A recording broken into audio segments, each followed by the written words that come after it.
What's up, everybody? Welcome to Kinda Funny Games Daily for Thursday, April 9th, 2020. I'm one of your hosts, Greg Miller, alongside the OK Beast Blessing, Adeoye Jr. Greg, I finished the last episode of Tiger King last night. How do you feel? I feel disgusting. Everybody in that show sucks. Yeah. Every time you think you find somebody who might be redeemable, they're not redeemed all that much. You know what I mean? I don't know if there's one redeemable character in that show or person like in that whole documentary series. How pissed do you think Carol Baskins is that she had to put up with Joe Exotic being all up in her business all the time, doing a lot of things, crossing a lot of lines, saying a lot of horrible things, but then also not only reigniting, I mean, pouring gasoline and then a nuclear bomb on this conversation that she killed her husband. Oh, legit! Like by episode, I think it was like episode 2 or 3, where they spent the whole time focusing on Carol Baskin. And the whole time I was like, "Oh wow, this took a turn. Is this whole show going to be about Carol Baskin?" And then they just like took a left turn. They're like, "No, we're back on Joe Exotic now." But I'll like the whole last half of that show. I was like, "Are we just gonna ignore the fact that Carol Baskin might have killed her husband?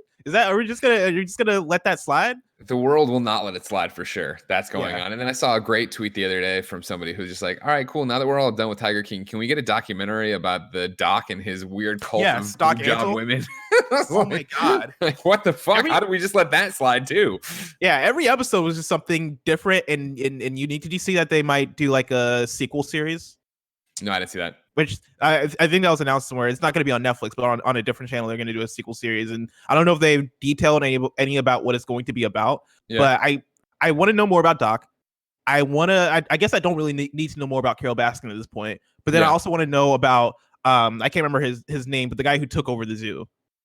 Oh yeah, that guy. Because he seems like he has some fascinating. Yeah, the biker dude. He's lived a life. Blessing, he's lived a life for sure. Oh yeah. For sure. Yeah, I had heard, and this is all rumors that I've followed up on it. Not at all. Number one, I'd heard that they were going to put one more episode up on Netflix of Tiger King. They had something going on. And then today on IGN, I saw a headline that Rob Lowe and somebody else are trying to get the rights to do a Tiger King, like dramatization or something. But yeah, who knows? You know what I mean? Entertaining show, though.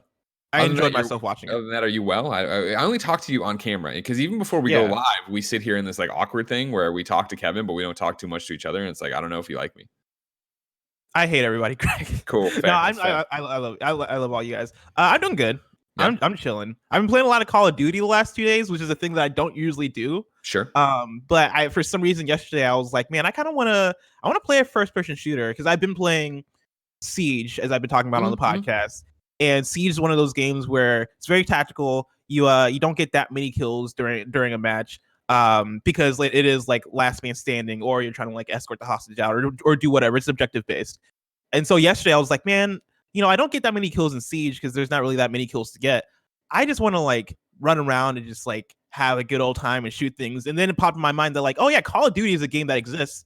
And so yesterday I hopped into Call of Duty and I've just been playing that nonstop. And it's been like the most relaxing thing, weirdly enough. Now, have you heard about this game called The Division 2? Because I was playing that last night, and let me tell you, that also has you running around and shooting things. You could play that. I also played Borderlands 3 for a while last night. Both games you could play with me and Kevin. True. But I want that competitive. Speaking of me, I'm doing pretty good. Thanks for asking, guys. We were going to get to it because we were going to transition to see if you had downloaded the Division 2 Warlords of New York yet. Have you yet, Kevin?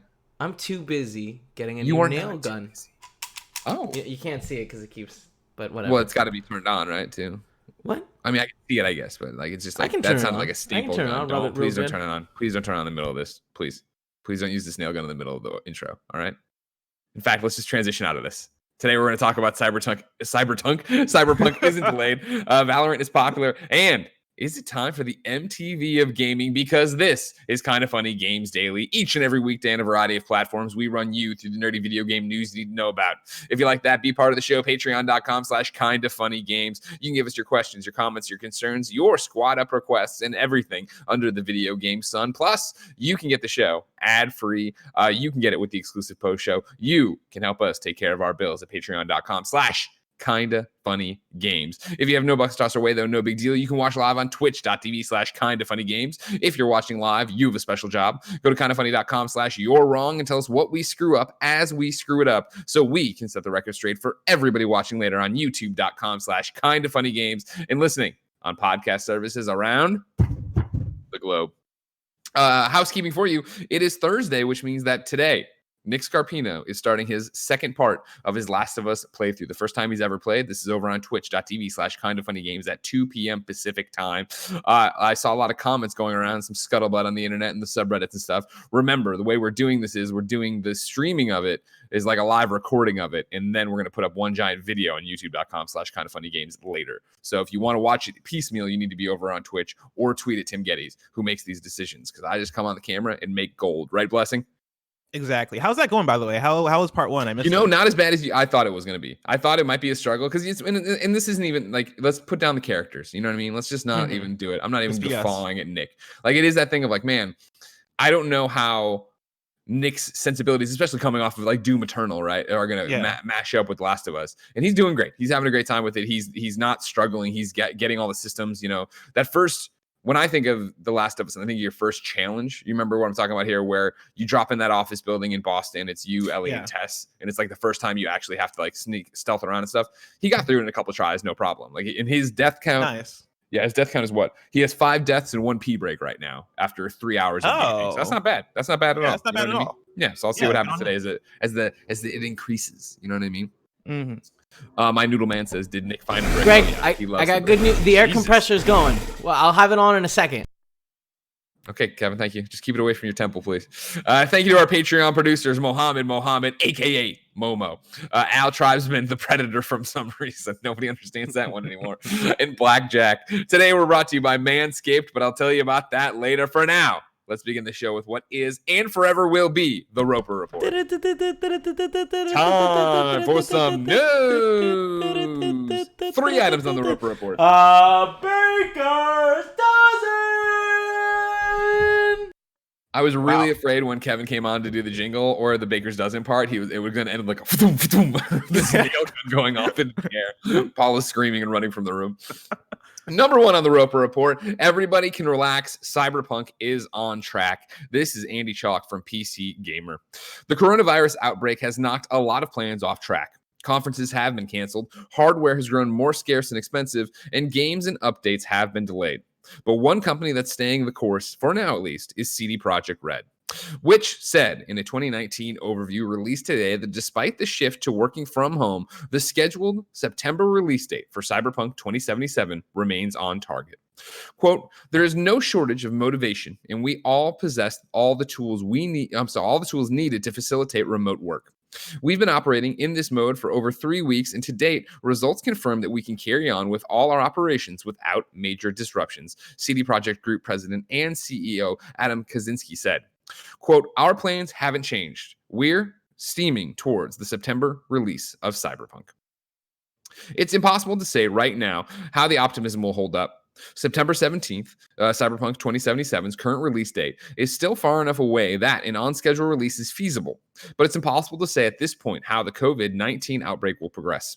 If developers are forced to continue working from remote deep into the summer, it could force another delay. In March, for instance, Bethesda delayed the release of Fallout 76 Wastelanders update because working from home, quote, "has affected our ability to do the final testing we need," end quote. CD Projekt has a longer run-up to release, but Cyberpunk 2077 is a much larger and more complex endeavor. CD Projekt also reported that 2019 was a very good year overall, with sales revenues up 44% over 2018 to $125 million, as The Witcher 3, which is now 5 years old, somehow continues to kill it. Blessing. Yep. Is this lip service? Is it just what they think now? Is Cyberpunk 2077 going to get delayed again? I think this is what they think now, but also I'm not of the mind that it is going to get delayed. Like, I think right now we just don't know. In terms of what they're saying here, this sounds to me like working from home doesn't really affect their pipeline that much. It sounds like they're confident that in terms of readiness that they'll be good to go, but I don't know how confident they can be in terms of what we've seen with Last of Us Part 2 and Iron Man VR, and how you can't really print CDs when nobody's there or when you can't show up to the off or to the wherever to like print CDs. Say what happens if, say, ESRB shuts down or something like that. We talked about this recently. Where ACRB we had says they've been very clear that lately. I saw a headline going around yesterday, like nothing's getting delayed. We've been on top of it so far. I'm like, all right. yeah, because we saw the Japanese rating board Yeah. get shut down the other day, which means and they're shut down for a month, which means there's gonna be a month of backup in terms of getting games rated, which Right. then is going to push games in that way. There are so many cogs in the machine that I think right now it's hard to say confidently whether or not you are going to make your date, especially when we don't know when this thing is going to blow over. That said, I have confidence that that in terms of readiness and in terms of development and where they're at in their schedule, that they'll probably be fine to like have the game ready to go.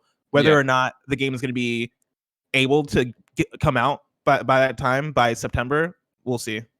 Yeah, I think that's the biggest thing about this is that they can be very clear, right? That they're operating in this mode. Our plans haven't changed. We're going towards the September release. The thing that gets in the way of that, right, is what you're talking about, is this domino effect. It does become what Naughty Dog seems to be going through or has gone through here, right? Where, no, Last of Us is going to be ready for the date we said it was going to be, but the world isn't. We're not going to be able, like you're saying, QA testing with PlayStation. We're not going to be able to get rating. We're not going to be able to get the supply chain ironed out. We're not going to be able to, there's so many different, as you said, cogs in this machine that even if CD Projekt is like, you know what? No, we're nailing it. Our system works. We know how much work this game needs, and we're confident we're going to hit it and be ready to have a gold master disc. That's great, but will manufacturing be there? Again, like you brought it up of like the delays in Japan in terms of just rating a game. Think about the delays in the production pipeline of these things, where it is going to come out and then a game that was supposed to go into production late in March, early April or something now is suddenly pushed back into May. What does that do in the domino effect of getting everything out that way? Yeah, no, that was my next point, right? Last was getting delayed, and seemingly Ghost of Tsushima probably being delayed, and pretty much all the big games that are coming out before September likely being delayed. Like, what does that do in terms of Cyberpunk and where it kind of stands in that domino effect and in that line of games, big games that are coming out this year? Like, does that then push that game, or do games get shuffled around in a way where Cyberpunk takes priority because it's a bigger game? And I don't really think that's how that's going to work. Yeah, and that's the big question. And I think I don't, CD Projekt Red and CD Projekt in particular, CD Projekt Group have always been, and granted, I don't know everyone there personally or anything, but from the people I know and the way they handle their business, they're straight shooters in the way of like, they aren't out there trying to grab your money. They're not out there trying to kill you with microtransactions. They've always been, we're trying to make gamer first moves, right? We think of the audience at the end of this, right? When there is a controversy that pops up, they do address it head on. They don't try to word salad it and get out of it, right? Yeah. This here I take as, yes, they have all of their emotions and plans and where they think they're going is that they're still targeting that September date. However, there's so many things out of their control that I think it'll be interesting to see if they actually hit it. Yeah. Good on them for The Witcher 3, though. Seeing that The Witcher 3 is still killing it. I know we talked about this recently with The Witcher show coming out on Netflix and that then giving the game a boost and the game rising to the top of Steam or like breaking its own concurrent player records on Steam. But yeah, seeing these numbers, seeing that like, man, Witcher 3 is still like, I don't want to use the word sustaining them because that sounds like without Witcher 3 killing it that they wouldn't be still around. But like, seeing Witcher 3 break through or continue to break through and continue to still, sell like crazy, like that's insane. And I want to see how Cyberpunk does, and if it does similarly, like what does that do for the studio? And what does that do for their future output? That's a fascinating question, right? Because I've said before when we've talked about Witcher 3 and talked about CD Projekt Red, right, that Witcher 3 was their breakout. And I know a lot of people, when I say that, pop up and like, well, no, Witcher 2 and Witcher 1 were super. And I'm like, yes, they were successful on the PC. I'm talking about, though, the numbers that is put on the board, the fact that it's still selling so much this year, the fact that there's a show about it, even though that wasn't directly related to just the video game. You are talking about the fact that Witcher 3 put them into a different league.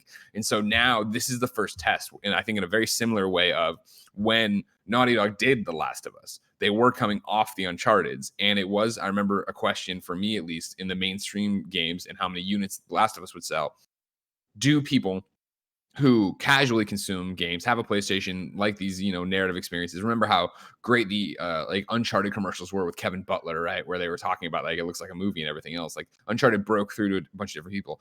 Did they understand that Naughty Dog meant something? That label, that like when you see that logo pop up on your screen when you start a game, that means quality. And I think with Last of Us, you clearly see that they did. They were able to come out and successfully crush this new IP. And so now to go to, again, I know I'm always pissing off book people and board game people, come to a new video game IP that people aren't, that not everybody has a connection to with Cyberpunk, right?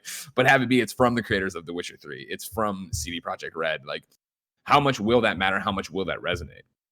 Yeah. And then, Bless, I think the other interesting thing about this is that I saw, again, now that everything's weird and it's a brand new world, I like to occasionally glance over at the Twitch chat, which I want to do back in the studio.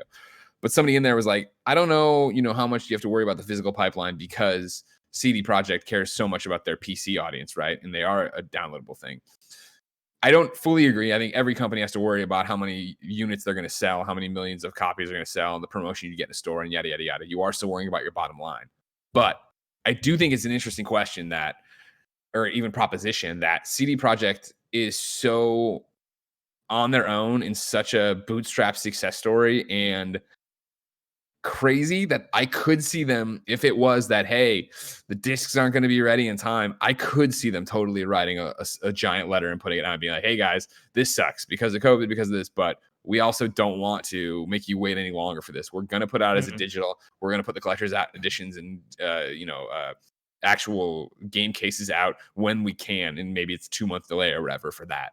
But I could see them being enough like, this game means so much to us, we want to get it to you, and we hope that if you're a physical person, you will buy it when it is physically out there. But we understand that'd be crazy. That'd be bold. That'd be crazy. But it's an interesting proposition because CD Projekt Red, they're not necessarily owned by like a bigger entity, right? It's not like Naughty Dog where Naughty Dog's owned by Sony. Yeah, they don't have like a parent company like that. They don't have like PlayStation on top of them. Yeah, like I know there's CD Projekt Red, and then above them is CD Projekt Group. Yeah. Yeah, and I don't know if I don't think there's anything above CD Projekt Group in terms of like a bigger entity that needs this game to do this many units so they can if they have a parent company, how their investors all break down, right? Yeah, exactly. And so from that idea, then I could see them possibly going digital only first and then releasing physical later. But at the same time, Cyberpunk is poised to be such a big game this year that staggering the releases and splitting up those numbers, I feel like is still it's a risk, but at the same time, like once again, we look at the Witcher 3 numbers and we see how good Witcher 3 is doing right now, and 2, 3, 4, 5 years down the line, does Cyberpunk's staggered release then affect it? I mean, given the Witcher numbers, I would think that in the long run that works out for them.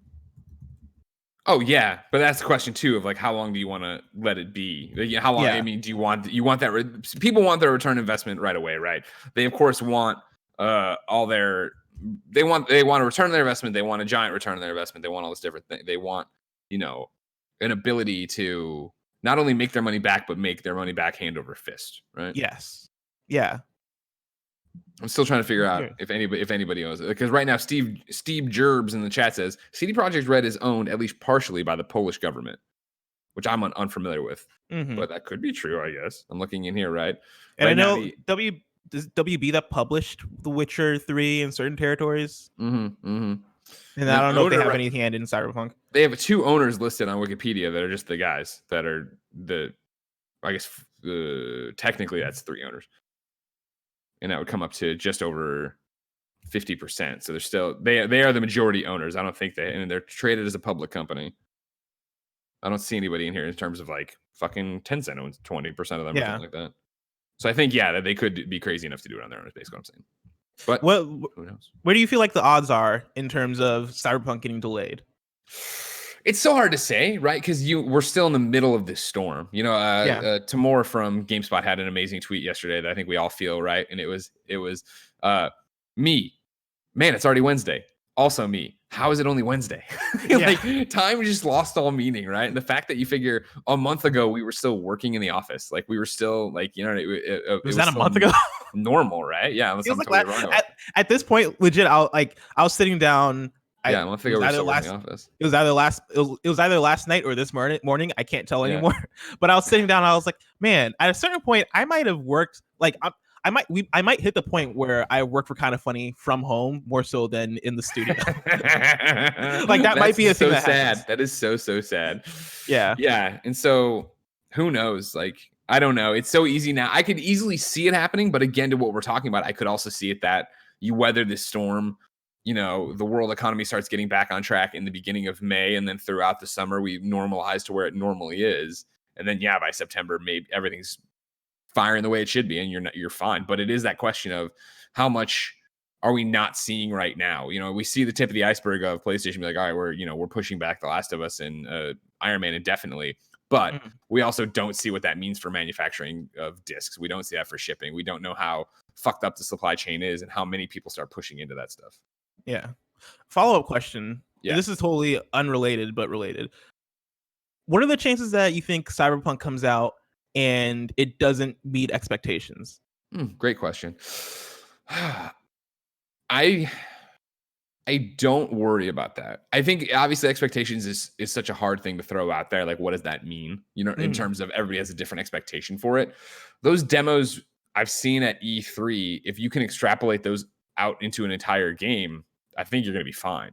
And I don't think they've overpromised in a way that they haven't backed up, if that makes sense. Like, you watch it and you're like, oh, cool. This is, you know, it reminds you of a Fallout RPG, but with better combat, but it's still not like this. It's not Call of Duty combat, but it, you know what I mean? It feels good. It's an RPG still. Yeah, exactly. And so, like, I think if you're delivering on that and you give me the choice and the ability and the backstory and all that stuff, the way I could see it falling down is if it wasn't big enough. You know what I mean? They can't live up to the ideas where it is like, you know, there are no, you know, you can, how the whole thing is like, you can make all these different choices and they'll say all these different things. And if we start getting those comparison videos, that's not happening, right? If it turns out that everybody's expecting this to be some giant sweeping thing like The Witcher 3 was, right? But then you get it and it is only 20 hours, right? Like, I don't know. Obviously anything's possible and we've been burned before, but I feel like CD Projekt Red's got a great head on their shoulders for what they're doing here. And I think they know from what they've shown before what they're doing. What do you think? I mean, I'm pretty confident. It's the game that I'm most looking forward to this year, which is also the thing that kind of fills me with a bit of fear if it comes through and it becomes Red Dead Redemption 2 for me, because I played Red Dead Redemption 2 and I wasn't really feeling it all that much. Like I at a certain point I was like, okay, this is not a man of taste right there, everybody. Yeah, it just wasn't what I was looking for out of the game. Whereas Cyberpunk, setting wise, does more for me, and then also like knowing it being an RPG also does more for me. But I part of me is scared that it becomes another Red Dead Redemption 2 situation for me, where like I jump in and I'm like, no, this game is like technically magnificent. This game like looks beautiful, the writing is great, all this stuff, but all the pieces just don't come together for me. That's like my one fear for it. But even that, like I'm pretty confident that I'm going to enjoy that game. See, I guess, and this is not a great comparison, I guess, but stick with me because it burns people. But when Kevin and I went and saw No Man's Sky, we left knowing what No Man's Sky was, and we're excited for No Man's Sky for what it was. Whereas I think the people who listened to the interviews or just saw a trailer got crazy about it.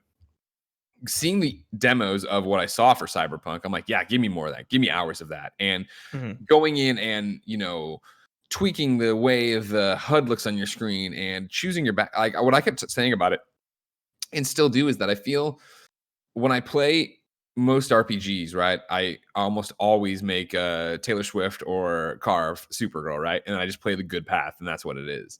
Everything they've shown about Cyberpunk makes it look like such a gray world where the choices aren't good or bad, aren't, you know, black or white, that I really do feel like this is going to be the first time that I go in there and model the character after somebody, but still go like, okay, cool. This is a real role-playing game for me where I am going to make choices based on how I actually feel, not on this is clearly what a good guy would do. You know what I mean? Like, how you pissed me off or what you did or how you acted in this situation. Like, that's the kind of stuff I want. And then seeing how, you know, you're changing your own build out of your body with all the Cyberpunk additions and things like that. Like, that seems like an awesome world to get lost in a system to get lost in if it all pays off. And then, yeah, for the combat in there, like the combat, you know, for me, when I play a Fallout, that's like always like the clunkiest thing where it's like, all right, fine, whatever. But like VATS gets around it. from what I've seen here, it does look so awesome. Like when she has that, I don't know if you've seen it, but when she, the character, whoever you're playing as, has that like neon rope that it looks like you're gonna choke people with, but then they use it as like a whip and slice people's like fucking arms off and shit. I'm like, that looks like fun to play. And that's the thing is, like, you know, my problem with Red Dead was that I just felt like I didn't like Arthur Morgan, and there was no way for me to change it, right? Like there was no, and that's okay to an extent, because obviously they're trying to tell me a story. Like same thing with Last of Us, but they just made him such an unappealing character. Whereas with this, even if it is that I'm a gutter rat, street trash, whatever, and I pick that up and I start playing as that character, the choices I start making will then make that character feel more or less like it. You know, as Arthur Morgan, I was making choices I felt in game that should have got me in trouble with Dutch, or should have changed the way the world perceived me, but they didn't. And so that was kind of the thing of like, all right, well, I'm just cast as this character. There's nothing I can do about it. Like with this one, it feels like, honestly, the world should, and I guess this is where I could fail again. The world should be reacting to what I'm doing, whether it is just the nice close circle, right, of like talking about how this crap happened. Yeah, and that's kind of the thing I'm looking forward to. Is one of my favorite RPG series is Fallout, right? And Fallout 3 I love. Fallout 4, I think I enjoyed Fallout 4 more than most people, because I really, really dug it. Even though like it seems like most, like I'm not gonna say most, but it seems like a large amount of people kind of felt underwhelmed by it compared That's to the thing about Fallout it, games. right? Fallout 4, like I enjoyed and platinum and had a great time with and put down, but it was the thing that Fallout 4 did not make a dramatic step from Fallout 3. Yeah. So it was exactly what you expected of like, I'm gonna get Fallout 3, but it'll look a little bit better and run a little bit better. Yep, that's what it was. Okay, that's not something you talk about or write home about, and that's why you don't hear about it, I feel like. Yeah, and so if I get into Cyberpunk and it is that in spirit, in terms of me having my own character and building my own story and going at my own pace and doing my own thing and experiencing all these different other characters in this cool cyberpunk world, if it's that mixed with then like Deus Ex, which is another series that I love, right? Like Deus Ex, Human Revolution, and Mankind Divided. I absolutely love those games.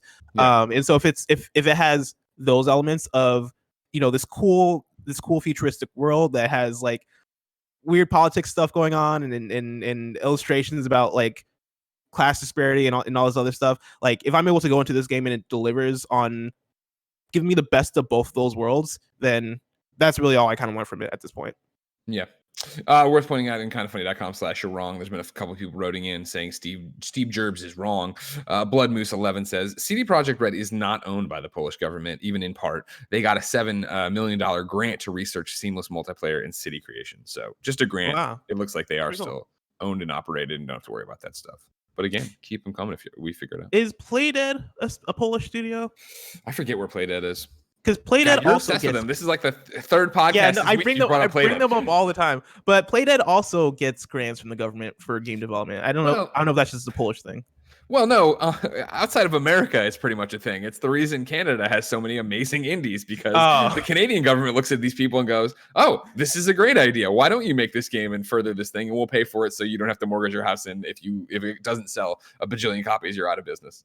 And that's why America has a huge bleed in brain power, and why people keep going other places and founding studios. Yeah, I guess the government should support our ideas instead of ourselves. You know, socialism. Oh, God, I hate it. You know what I mean, Kevin? Get you in a bread line right now. That's what would be happening. Why don't we move to Montreal? It's a great question. Well, you have to learn French. You have to learn French. You have to learn French. I can learn French. No, you can't. It's impossible. I've tried. I know the basic words. Bonjour. Bonjour. That's how they're gonna laugh you out of the fucking shot. Omelette du fromage. Let's just go to Vancouver. Let's go to Toronto. We go to Vancouver. We hang out with Vic Lucas. Kevin, tu parles un peu français? Oui, je parle un peu. See, we can get by.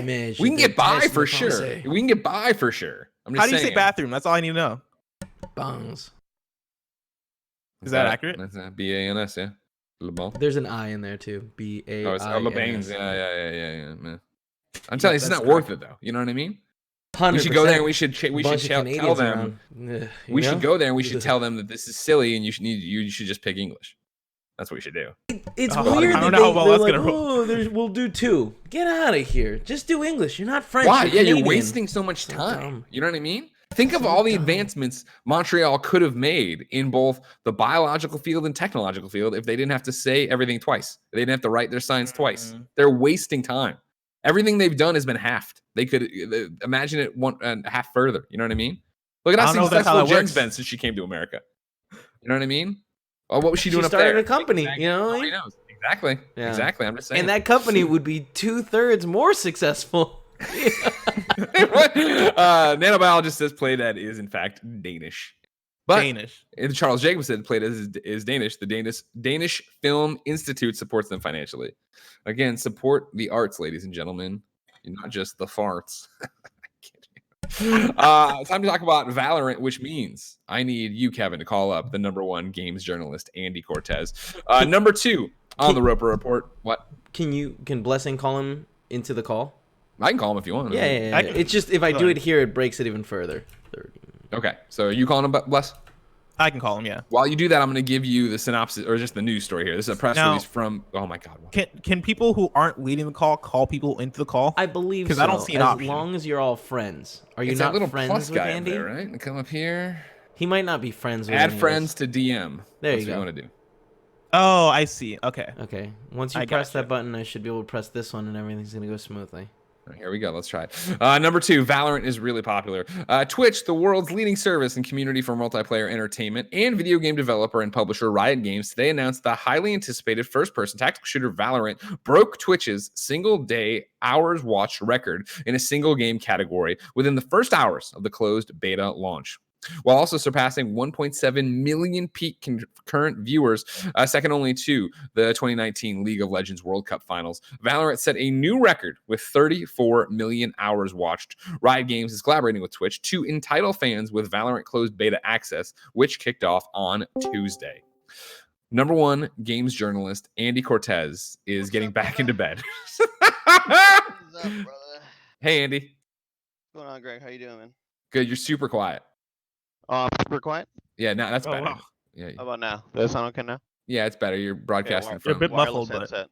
Wireless headset. wireless headset. Okay, well, I'm glad you worried about the technology. Astro. Why are you in bed? Oh, I'm just selling some turnips.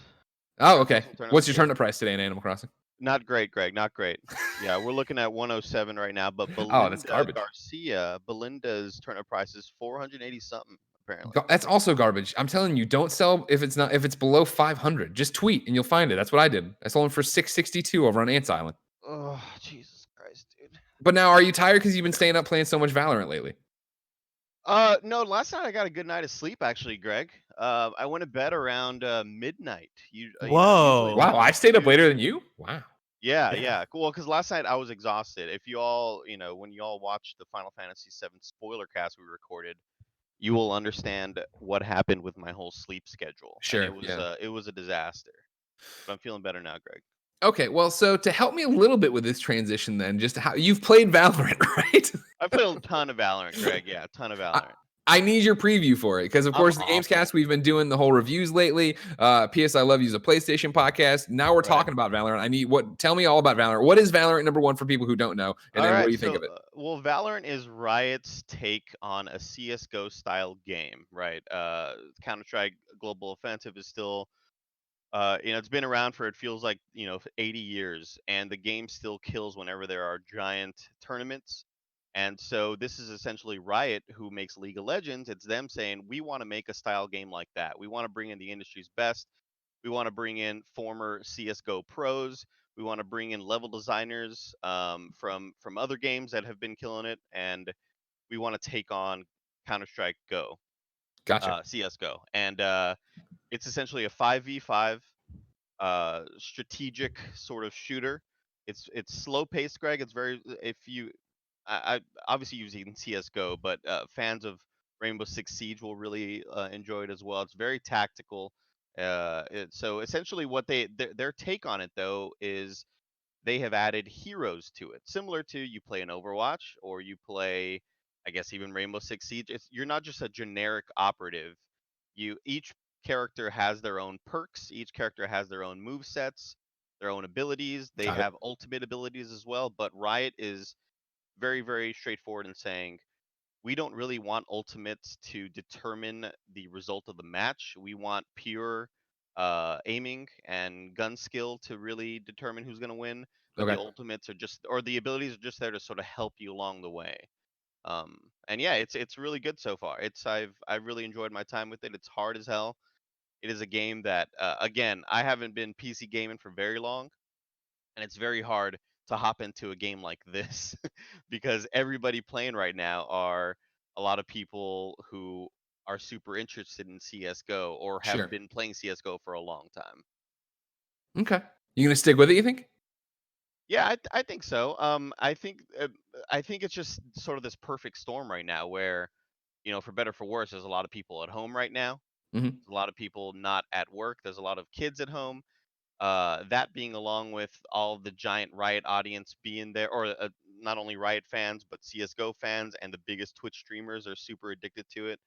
The enthusiasm is real. I think I'm gonna stick with it only because I feel I've wanted to jump in on a shooter like this, but to be at the ground floor level with everybody else, as opposed to when Alfredo Diaz from Achievement Hunter will Dude be like, sucks. when are you gonna play a Rainbow Six Siege with me, Andy? I'm like, dude, that game is all map knowledge. Yeah, Of it course, is. you need to know how to aim too, but if you don't have the map knowledge, you're gonna be lost. And oh, I can shoot through wood. Also, I didn't know. There's so many little things to Mhm. that game that I feel very intimidated by. But this game, to get to learn along with everybody else, I feel very confident that I'll be dominating. Uh, Giving me like about 4 years. I should be pretty good by Wow. then. All right, great. People can awesome. keep up with you, of course, on twitch.tv/Andy Cortez. Yeah, correct. You streaming it tonight? I will be. Yeah. Bless you in. What's going on? I don't have the code. I don't have the into the beta. And You said you copped to it and said you were too scared to ask. Here's the thing, though. yes. Here's the really my favorite thing about Valorant, though, Greg. Let me just Yeah. throw this out really quick. Valorant was built from the ground up to run on really old machines. Okay. They are targeting just mass, right? We want even decade-old specs to be able to run Hmm. this game. And it's crazy because I have my work PC that Kevin built for me, and it has a GTX 1070 Nvidia card, which isn't like, it's pretty old by now. It's not super powered or anything like that.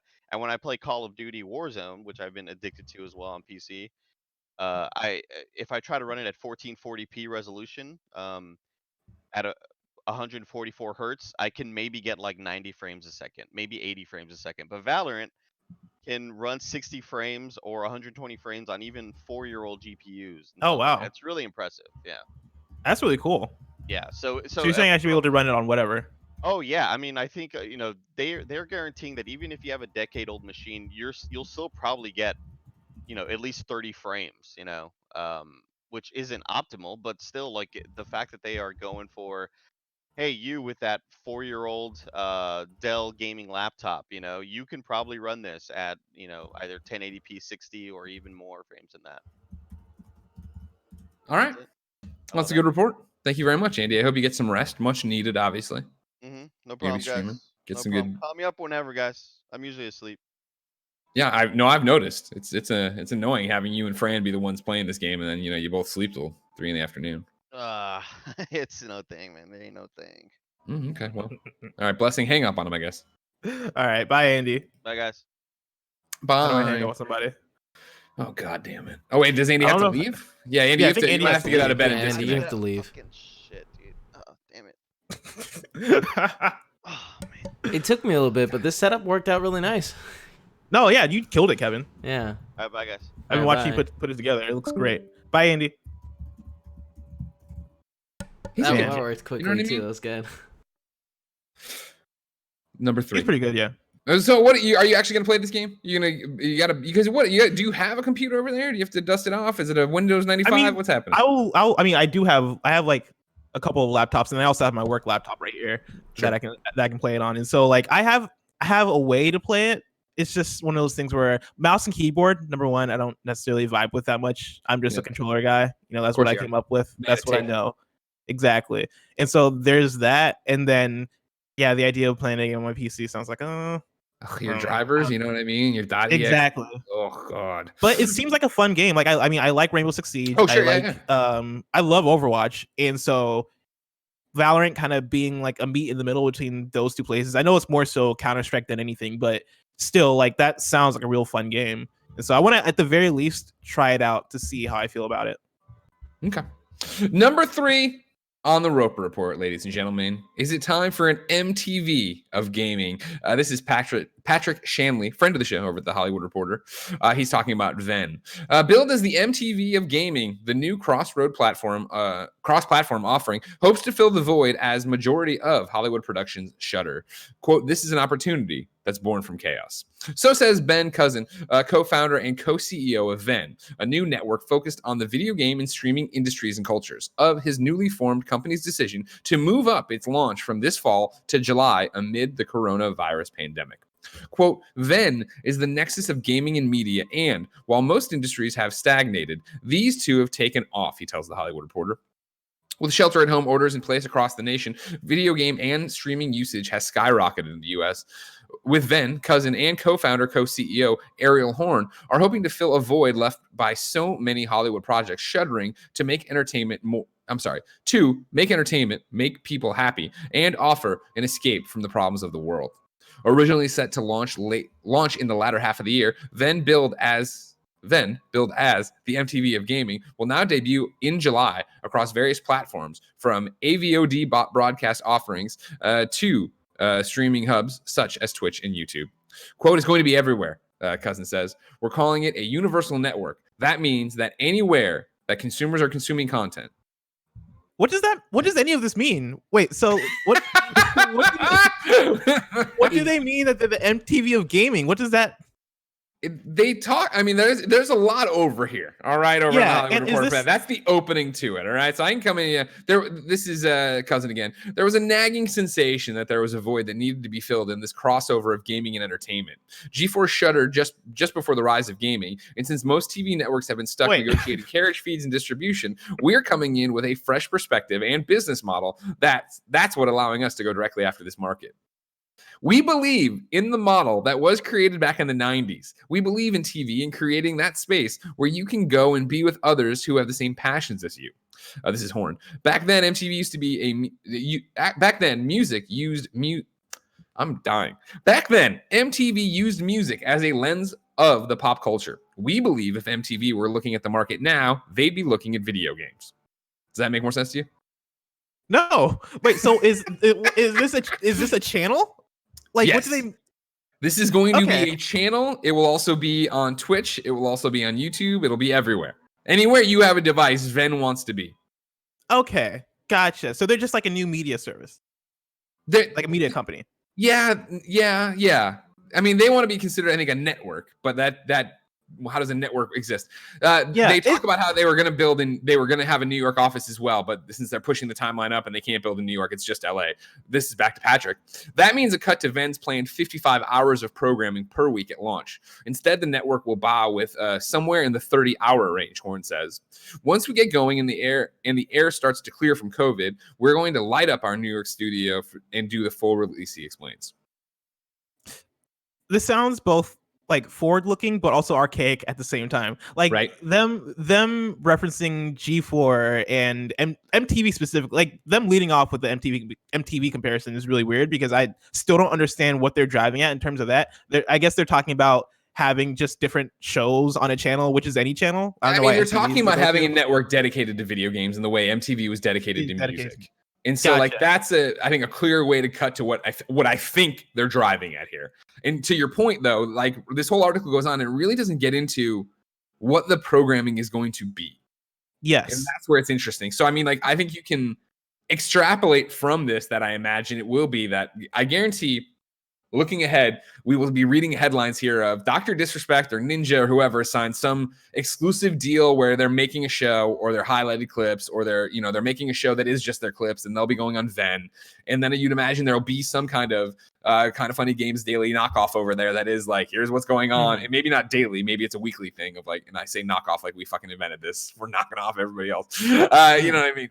That'll be there doing a news thing, and then there'll be a review show, and then like you can I can see it as I wrap my head around it. The thing about it is, though, is just like launching a network, right, that has 30 hours a week of programming doesn't sound right. That sounds hard. It's like how many hours of programming does kind of funny do? Kevin's good at math, and he's thinking around and he's doing this. He's going, and he's got the nail gun. He's like, poop, poop, poop. Yeah, well, it's 10 hours for the daily shows at least a week, and then you add in KFPod. 70 hours. 70 A week? hours? No way. I just made No the way. number up. I'm sorry. Okay, I was gonna say because you figure we do 3 hours of live shows, yes, roughly, and then like for the morning And then- shows, yeah, so 15 that's hours right there. 15. and then afternoon shows, which are what Yeah. like 2 hours a day. 2, yeah. And we do three of the afternoon shows, That's right? 6. Oh, plus That's- PS I Love Like You. 4. Oh, plus, Yeah, so the KFPod, PS I Love You, game. So we're close to the 30 So there, 6. right? No, Yeah, we're like at 15 to 20 20, something, right? we're in the 20s. Yeah, Yeah, that's close to 30. that's a lot of content. I know, so maybe we should sign up with Ven. Yeah. I mean, I feel like we got them covered, you know? If you want, hey, do you guys just want to take our 30, or our 25? You combine that to your 30. There you are. You're at your 55 hours. I'm curious on what their like. I want a clearer pitch. Like I think all this sounds so amorphous to me because we don't have an idea of what their programming is and how they like the idea of hey we're going from 0 to 100 real quick. The idea of we're gonna have 30 hours of programming and not knowing what that is. It's like, all right, how do you guys plan to build a community? Is that your goal? Like, do you guys see yourselves as like they say MTV, but that's still like not a for this being an internet thing, right? For this not being a channel on TV, it sounds like they want to be something like an IGN or like a GameSpot, which sounds cool, but I don't know. To your point, I think you nail it so well. Of like, it sounds both forward thinking and archaic, because trying to attach it to TV is something that we've seen so many people move away from, right? Like YouTube and Twitch and Mixer have been the democratization of making your own content and not having to worry about getting on big networks. And we've seen them fall away and destination viewing fall away. And so the fact that they're talking so much about TV and being a network gets convoluted in the way that they're also going to have a YouTube and a Twitch page, right? Because that makes more sense of what you're trying to do, but I don't think that would generate the same kind of headlines. But maybe it would, because you figure so many people are, doing what we do, right? Where it's like, hey, we're going to be on Twitch streaming, we're going to be on YouTube, and we're going to make podcasts and shows. You don't see people often come out and be like, we're going to be a network. We're going to be, when you're saying you want to be on TV, right? That's already giving me what Sports Center vibes, look like and stuff like that. Like, know, outside of the COVID crisis, you wouldn't see people broadcasting from a spare bedroom and being on TV. Yeah, like if they came out and they did say like, hey, we are a TV channel and we're replacing what G4 did, that would make more sense to me. But like them evoking that stuff and then coming out and saying like a lot of the things that they're mentioning in their quotes here sound like things that to them it sounds like they're saying something new, but all of this doesn't sound like anything new to me. Like the quote, "Then is the nexus of gaming and media, and while most industries have stagnated, these two have taken off." It's like, what does that mean? Like, and that's the other problem with it. And granted, like I understand we're reading the Hollywood Reporter, which is not aimed at us. You know what I mean? That's aimed at people dial into entertainment news a bit more. And I'm not even knocking it, but it just sounds. It's all so buzzwordy.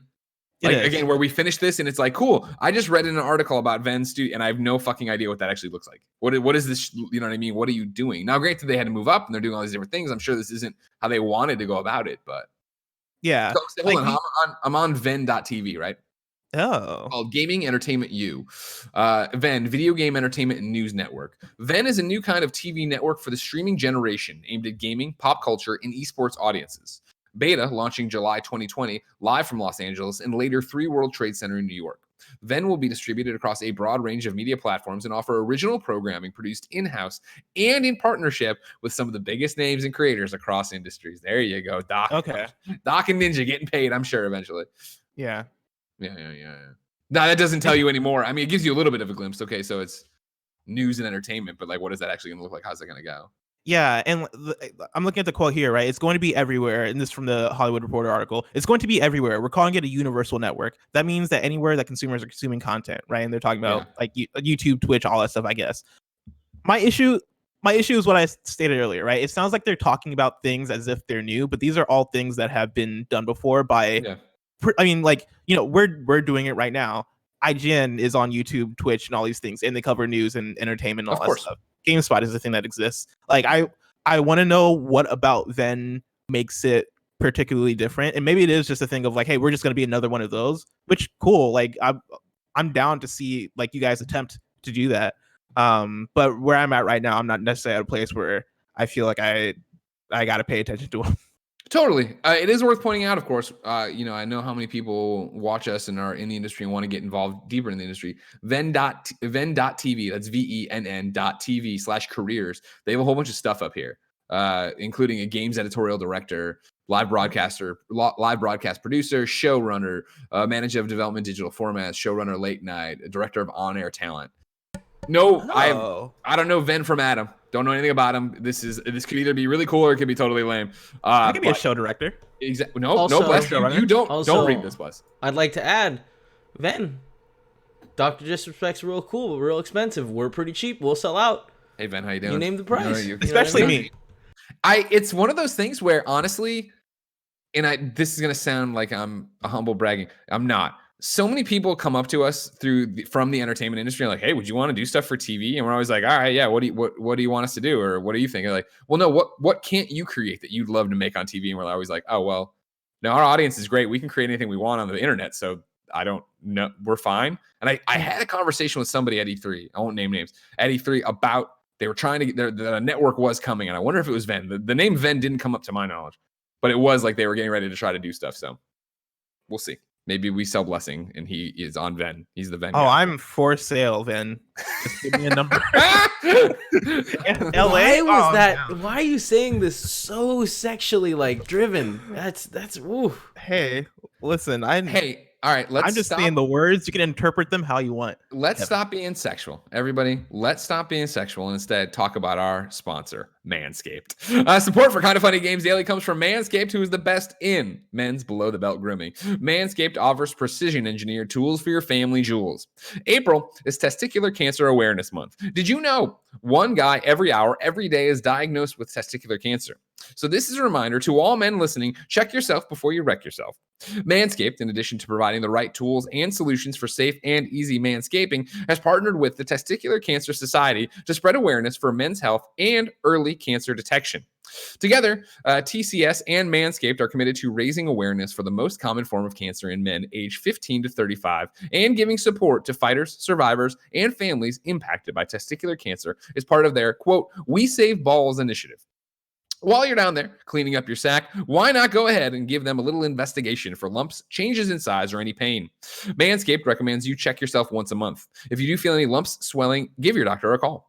In addition to checking yourself regularly, you want to make sure your sack is looking fresh and clean, and that's why we're talking about the Perfect Package 3.0 from Manscaped. Inside the Perfect Package, you'll find their electric trimmer called the Lawnmower 3.0. This waterproof and skin-safe technology will protect you from nicking your sack.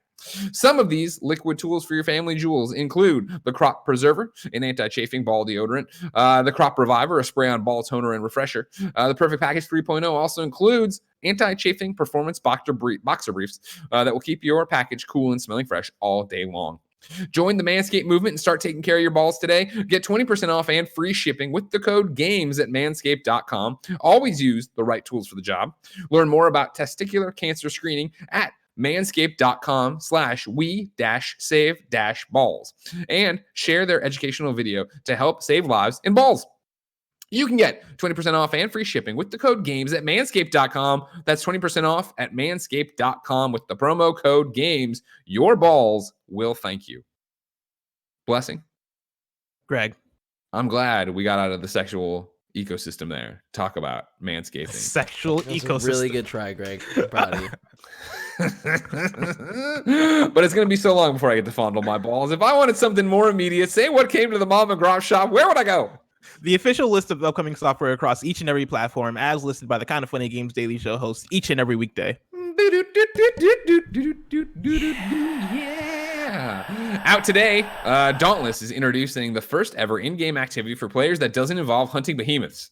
Springtide ushers in the vernal equinox with a new type of hunt, specifically the hunt for eggs. The three-part hunt tasks slayers with tracking down eggs hidden across the island, traveling to a specified location to herd in the Shattered Isles' furriest new residents, the Puffle Hops, and then finally protecting the Puffle Hops from the Styxian Invasion. This ends on April 23rd. You dorks. This week, GTA Online is offering triple rewards across several aerial combat-themed modes, plus several gifts, rewards, and benefits spanning GTA money, clothing, and discounts. Beholder 2 is on Xbox One. Bridge 3 is on Switch. Gunbrick Reloaded is on Switch. Monster Viator is on Switch. Fight of the Animals is on Switch. AFL Evolution 2 is on PS4. Troubleshooter is on PS4. Blind Spot is on PC. Race Maniacs is on PC. I hope that's an auto race. The Procession to Calvary is on PC and Mac. Hinter Halt 3 is on PC and Mac. Bastard Little Zombie is on PC. Hold Down is on PC. Mask of Mists is on PC. Easy Puzzle Streets is on PC. And Wander Lust Trans-Siberian is on PC and Mac. It's a big PC release day. You know what I mean? Go ahead, everybody, warm up your drivers. Get in there. You know what I mean, Blessing? Yeah, man. Get your hard Can't wait drives to play Race Maniacs. Go ahead, open Task Manager. Make sure nobody's eating up the CPU. Yeah. New dates for you. A Fold Apart, which I've been excited for since we saw it, will release next week, April 17th, 2020 on Apple Arcade and Nintendo Switch and Windows via Steam. Today, developer Cradle Games and publisher Tiny Build have made the difficult decision to postpone the release of the upcoming dark sci-fi RPG Hellpoint, previously scheduled for a PC and console launch in April 2020. Now it has been delayed. Sunless Sea Submariner Edition will be available for download on the Switch on April 23rd and Xbox One April 24th. It's already available on PS4. Shooting Blaster Big Bang Boom is an arcade shoot-'em-up bullet hell game coming to Steam on April 16th. Shooting Blaster Big Bang Boom. That's a title right there. That's a great name for a game. I can get it. And then there's a Pokemon Go update. Ever wanted to see who's at the top of their game in the Go Battle League? You know I have. On Friday, April 10th, you'll be able to with the launch of Go Battle League leaderboards on PokemonGoLive.com. The leaderboard is launching just after the Go Battle League changes from Ultra League to Master League, giving you an opportunity to see where you and others might stand right after the Go Battle League switches to a new format. Deals of the day for you. Epic Game Store has announced some freebies. You can currently get Close to the Sun and Sherlock Holmes Crime and Punishments until April 16th. Just Cause 4 then will be free from the 16th to the 23rd, and so will Wheels of Aurelia. Is that how you say that? How you say that one? I think you nailed that. Wheels of Aurelia. I'll take it. Meanwhile, Xbox free play days are happening. You can do Override, Mech City Brawl this weekend through the end of Sunday. Hitman, the complete first season through the end of Sunday. And then Elder Scrolls Online, Tamriel Unlimited is available until Tuesday right now for Xbox free to play. I highly recommend people check out Hitman if you haven't already. I really love the modern Hitman games. And Kevin loves really Just Cause, so Just Cause 4 next week. Get excited, man. I do. Let's get one reader mail in here. Of course, we'll do the other one in the post show and we'll have a great time. But I want to get this one here. Undergoat wrote in to patreon.com/kindoffunnygames and says, "Hello, gang. Are we digging this new PlayStation controller design? Because I don't think I am. I know everyone's design tastes are different, but while I like some of the angles and iconography. Yes. Why am I know that one. Sony went with. I really hate these colors. Blessing. We, of course, Gary Witt and I talked about this at length yesterday, a very, very long one. But you, co-host of PS I Love You XOXO with me, have not had a chance to say anything on the show. Where do you come down on this new DualSense? At first, I was thrown off. Like I didn't hate it at first. I've been at a place where I'm like I don't love the colors. I don't love the mostly white bleeding into black design. Yeah. In terms of the form factor, right now I like how the form factor looks. Obviously, I'm not really going to be able to speak definitively until I hold it in my hands, but it looks like the shape of it looks good to me. Like I like this more than I like how the shape of it looks more than the PS4 controller, which PS4 controller is ergonomic, but like I don't know, something about this strikes me better. But I don't like that they took away the colors of the buttons. I know Gary would have kind of brought this up yesterday in terms of like how like you always associate like square with like pink or purple and triangle with like you associate each of the main symbols with certain colors. And so like for them to go colorless with it, I don't love as much, but like it's probably going to be a thing of like who cares by the time it actually comes out and you're actually playing game. But yeah, my biggest problem with it is I don't love the colors, but that's a thing that will get fixed I mean, like not fixed, but there will be other controller variations to come out, and I can Yeah. just get a different controller. Like that's not like the biggest issue. Do you think that when you see it next to the console, it'll click for you, the colors? That's what I'm hoping. I'm hoping that I don't dislike the colors on the PS5. Because right now, like this doesn't give me hope in terms of what the PS5 is going to look like. Like, and really, it doesn't really matter too much. But yeah, the idea that the PS5 design is going to reflect how it's going to mirror how the controller looks like, and it is like this mostly white and then like black highlights design. Yeah. In theory, right now, I don't love it. That said, the more I look at the PS5 controller, the more I'm like, it's growing on me. Like at this point, like I don't hate it. But at the same time, in terms of how it looks, like the colors of it, I don't love it either. That said, like I like the touchpad and the light bar. What they've done with the light bar, instead of having on the back, having it like on each side of the touchpad. I like how that looks. And that seems to be like a very practical solution in terms of the light bar being on the back. I don't think really ever made sense aside from PSVR and that functionality. But in terms of how that light bar plays in practically when you're playing any other game, like I've never really been a fan of that thing just being on in the back and you not seeing it, even though like in the in later iterations of the controller they put the little line at the top. Yeah. I think this works a lot better than removing it from the back. I think it was a good decision. I like the logo instead of the circle button being in the middle. I think that's really cool. The microphone being built into the controller, I'm mixed on, because that makes me think I'm going to go into online games and everybody's just going to have people screaming and music playing and everything. Just like people's families in the background. Like I'd be playing Call of Duty for the last day. It's been ridiculous. I forgot how like just loud and toxic that people are on Call of Duty when you're just playing in whatever lobbies and you have your the lobby audio on. Yeah. And so the idea of everybody having their mics just automatically in their controller, and that not being a barrier kind of fills me with a lot of fear. I am not feeling that. Also, I can't make the excuse anymore that I don't have a mic. I can't talk to you. Sorry, I don't have a mic. Yeah, it's like, oh, sorry, I lost my mic. My mic broke. I know it's broken. Hell no, like I accidentally started my mic. I can't do that anymore, but whatever. But yeah, like overall, I think it's good. I think I don't hate it. Okay, good. I'm sure we'll talk more about it on PSLOU XOXO next week.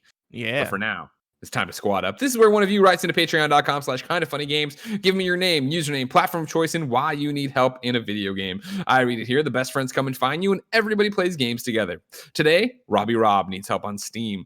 RobbyRob's Steam name is RobbyRobPlays. RobbyRobPlays. No spaces. Dear Kind of Funny best friends, the time has come to finally seek salvation from the dark times of this pandemic and join me in the virtual worlds of gaming. I have a wide selection of games and an HTC Vive to join in the virtual world. With all that aside, I still work, but usually online between 5 p.m. and 10 p.m. Pacific time, and always available to chat as well if gaming isn't needed right away. See you in the new world. RobbyRobPlays. If you want to play some VR games with RobbyRobPlays, or just other Steam games like Solitaire or Minesweeper, hit them up on Steam. RobbyRobPlays. Bless, we ask people watching live on twitch.tv/kindoffunnygames to go to kindoffunny.com/you're-wrong. Tell us what we screw up as we screw it up. Kylar says, not a you're wrong, but breaking. Amazon delays New World to August 25th, 2020. Price 412 says Elden Ring delayed to 2021. I haven't checked any of these, by the way, so if they're jokes, sorry. Blackjack says, Greg, I believe Montreal is mostly English speaking, but French is the primary language. No, motherfucker, I've been to Montreal. No, shut your face. All right, it's a dual language city. Most of them are fine, but hey, when I had to go get measured for a suit or whatever in the middle of this thing, the woman didn't speak any English, so Jen had to do it. So don't act. No, you know what, Blackjack, you're timed out. You're timed out. Your time. Sorry, Blackjack. Yep. Somebody's those